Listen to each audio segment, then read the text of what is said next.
Salutări, dragi jucători de Minecraft! Eu sunt Household Creeper și acesta este primul meu episod, primul sezon, primul let's play. Foarte tare, destul de mândru și pe ce sunt eu, pe Tiny așa. Și pe așa. Ca de obicei, în primul episod o să mergem să explorăm, pentru că văd că ne-a spawnat foarte mișto și what the fuck, cum stau alea. Ok, hai să le luăm. Scuzați-mă că sunt așa mai plictisit, dar este 9:30 dimineața zi și eu de obicei mă scol pe la 10 și pana mea, știți. Nu. Așa, am o prostie vin. Ca să mă întrebați, folosesc texture pack-ul Faithful, este foarte bun și e prea mișto. Adică, uite și trestii de zahăr, cred că o să ne facem și niște trestii de zahăr, fermă, trestii de zahăr. Așa, hai să mergem să luăm și trestiuțele și după aceea să mergem să explorăm. Așa, mi-am făcut o listă întreagă cu ce să vorbesc cu voi, dar tată pe tată. Pana.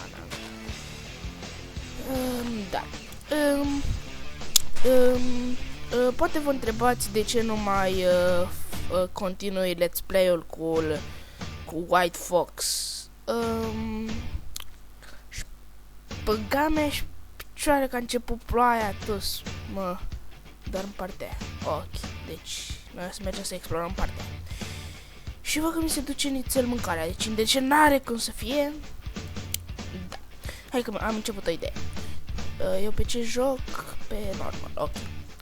Deci, de ce nu mai filmează Household Creeper cu White Fox? Păi, este foarte simplu. Ne este foarte greu să ne întâlnim și asta ar însemna să scoatem episoade mult mai rar, știți? Și White Fox, dacă vezi, acum nu te spăra pe mine, încă nu ți-am spus, dar pana mea, n-ai văzut ce greu ne întâlnim. Oh, porci.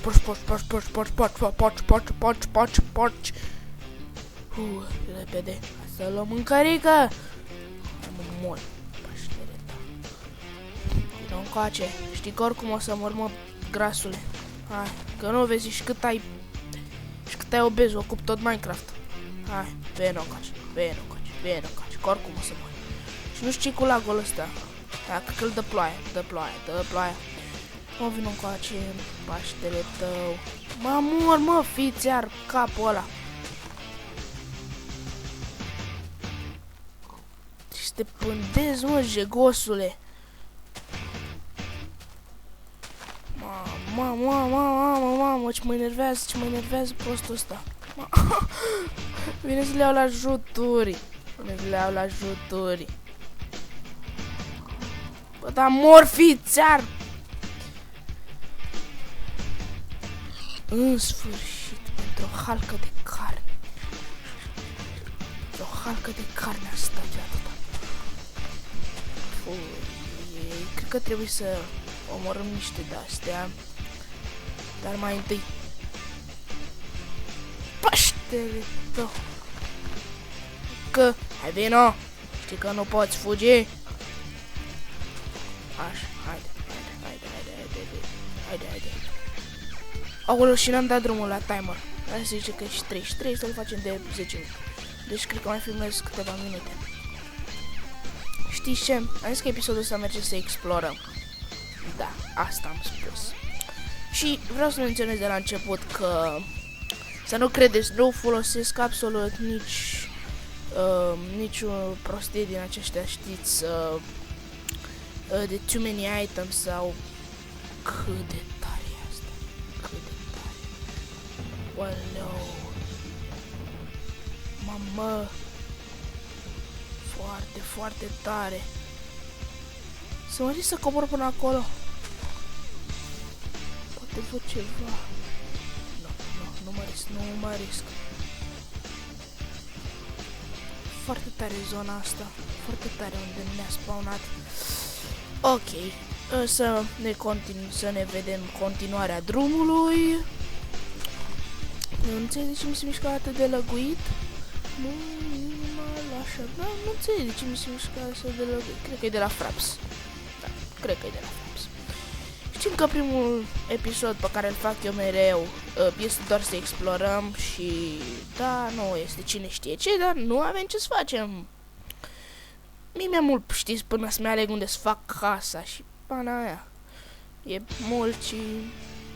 Sper că vizionați videoclipurile mele. Adică, dacă aș fi nou și le-aș vedea, zice că, nu știu, că destul de mișto. Sper că nu vorbesc prea în microfon sau că suflu în el. Pentru că o să mă bat de 17.000 de ori cu pumnii în cap și îmi bag picioarele că... frate, e... m-aș pară. Hai să luăm lemn de ăsta miștoc. Să luăm lemn de ăsta miștoc. Și să ne vedem de treabă. Așa. Deci, am spus, nu o să mai filmez cu White Fox.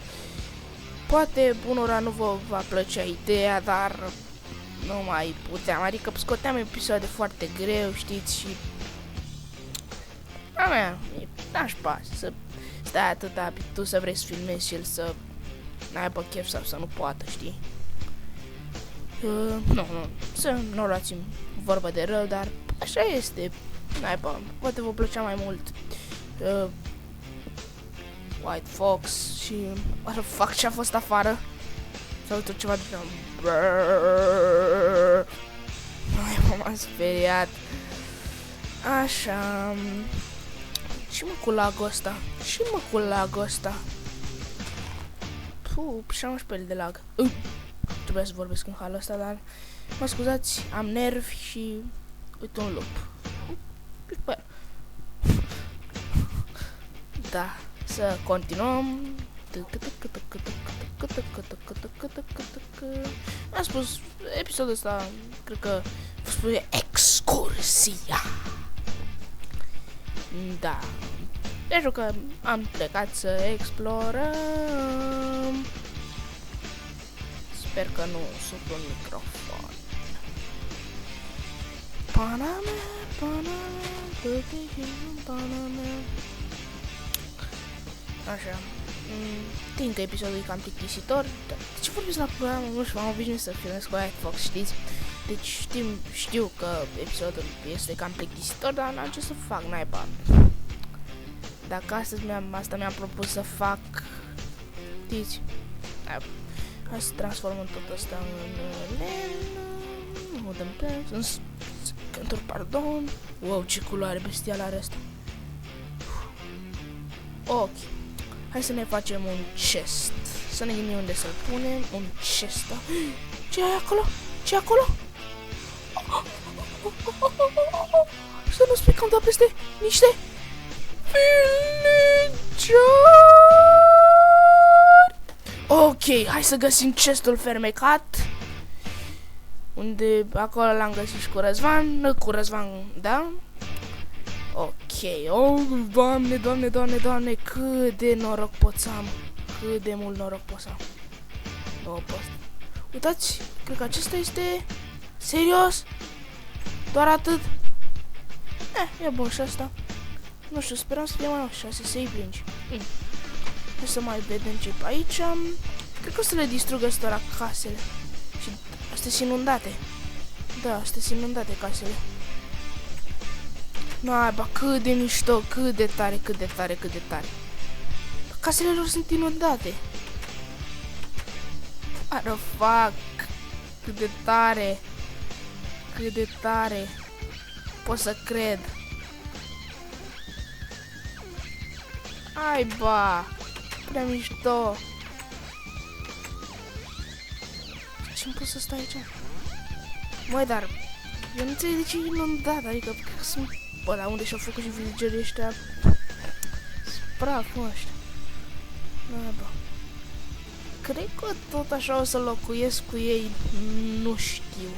Chiar nu cred că știu.